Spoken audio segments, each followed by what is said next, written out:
Wow, 50 years. Welcome to our celebration. I'm Brad Bilski. I'm the current Dean and Chief Administrative Officer at Kent State Tuscarawas, now in my 5th year of service here at the campus.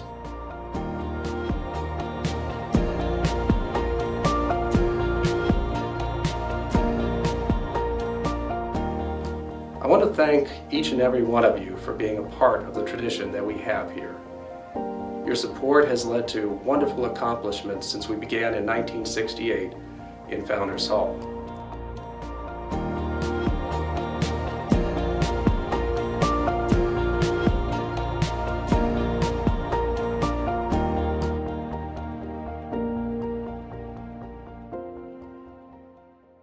It started with AAUW, that's the American Association of University of Women. And a lot of us wanted to live in a town where there was a college. So we started talking about it and thought, well, maybe we could get a branch down here. There were a lot of other places, and so we tried, and we thought of Muskingum, and then we thought, well, it'd be better to have a state. So we thought, well, let's try and get Kent. So one of the gals was married to somebody in Chamber of Commerce and mentioned it to them, and they said, well, actually, Walter Ritter had approached them that he was interested in this. My great-grandfather is Walter Ritter, and Walter Ritter was a member of the Academic Resources Board, which was the beginnings of the Kent State Tuscarawas campus. Mr. Walter Ritter was considered the father of the dream, although there were many, many leading people in our community that were pushing for college classes. Now, Kent offered a college class now and then, clear back in the 20s. They would bring a class down to a high school building and offer it, and then it would disappear. I graduated from Strasburg High School in 1962, probably I'm thinking in May or June. You know, 56 years ago, it gets a little hazy. And then I started at Kent Tuscarawas in the fall of 1962. As I walked up the sidewalk on 4th Street into the New Philly High School building, my heart said, this is your job.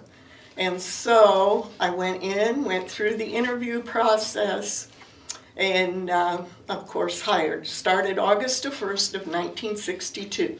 I heard that starting the Kent branch, so I was out right over there and I signed up. And I think if I wasn't the first, I was probably the first 4 or 5 that signed up for there.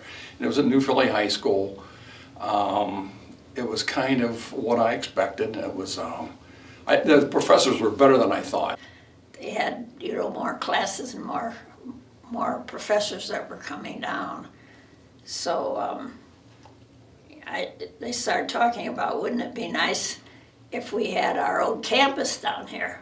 The campus had just opened up, so decided to come with a couple of my buddies from high school and be students here.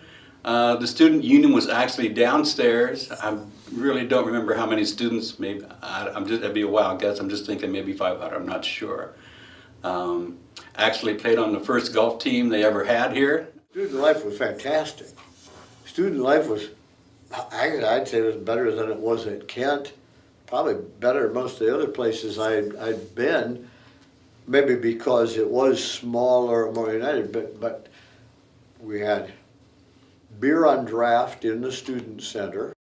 So then you probably want to know about the winter of '73, all right? We were down in the lounge with some buddies of mine, and we decided, well, let's go up to the lobby and let's see who they're nominating for Homecoming Queen. So we wandered up there, and I picked up a ballot, and I was reading the ballot, and it said that all candidates had to have a 2.0 average, and so I made the statement that I had a 2.0 average, and and maybe I ought to run for homecoming queen. And some of my buddies said, well, you run, I'll vote for you. And I said, well, you vote for me and I'll run. So in essence, that was how it all got started.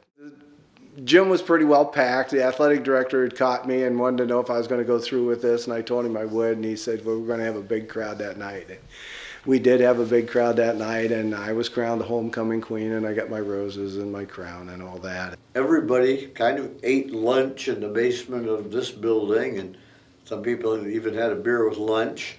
And there was a dance, if not every Friday night, at least about every other Friday night, often costume dances. I know I went to, I ruined my old collectible German helmet by going as Darth Vader. Can't remember all the details of who had the toilet and how we got it in and put it on top of the fountain. I just remember seeing it. I remember it being there. Came about that in '79, then I was asked if I would become a member of the trustees, and I said yes, I would like that, because I really think that education is makes everybody as powerful as they can be. There was a lot of excitement. There were a lot of people looking forward to the building, and we were looking forward to moving in.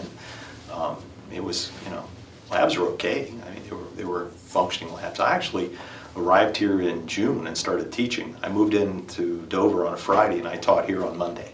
I almost describe it as a little community that God knitted together every year in that corner of that student union, where people would just come in between class or lunchtime or whatever and just chill out and hang out. And the relationships just began to spin out of there like it was unbelievable. Now none of my students have ever even heard the word branch. This campus is not only a light to the community, but to this part of Ohio. And the way we're positioned in this part of Ohio, whether it be with our performing arts, whether it now be with our sports programs, our top-notch science and technology, or traditional education programs, Kent Tusk is a place people want to be. It's not many people's second choice. Across the street is an open field, and you can see the incubator there, the SBDC and the incubator. And he was just standing there. And I know what he was doing. And I walked up next to him and I said, Dean Bilski, what do you see? So right now we have about 17 associate programs and 11 or 12 baccalaureate programs. I would like to see us have 15 to 17 baccalaureate programs and maybe even a few more associate programs. I'd like to offer the capability or the ability for residential housing on campus. So part of that gateway entrance project is not just to alleviate traffic at the Performing Arts Center in the evenings, it's to look to the future and to be able to say, well, we can offer a residential experience for certain students, maybe have a student center, maybe have a residential village feel to our campus, all encompassed with a trail project that we're doing as well. So academically, I'd like to see more baccalaureate programs. From a student experience standpoint, more residential capacity or capability, and more activities. Right now we have a band and a choir that we're trying to build, and we have a sports program that's competing in some sports on a national level. So maybe winning a national championship in something wouldn't be bad either. I think Kent State Tusk is going to continue growing and developing. When I think of Kent State Tuscarawas, the one word that comes to mind is opportunity. Growing. I think Kent State Tuscarawas is growing. Excellence. Personable. Life-changing. An opportunity. Enthusiasm. Astounding. I would say it's a treasure. Opportunities. Dynamic. It was just fun. Friendly. Great. Great. Family. One word, I don't know, I can't really describe it in one word. It's just, if you're a part of it, you love it. Love.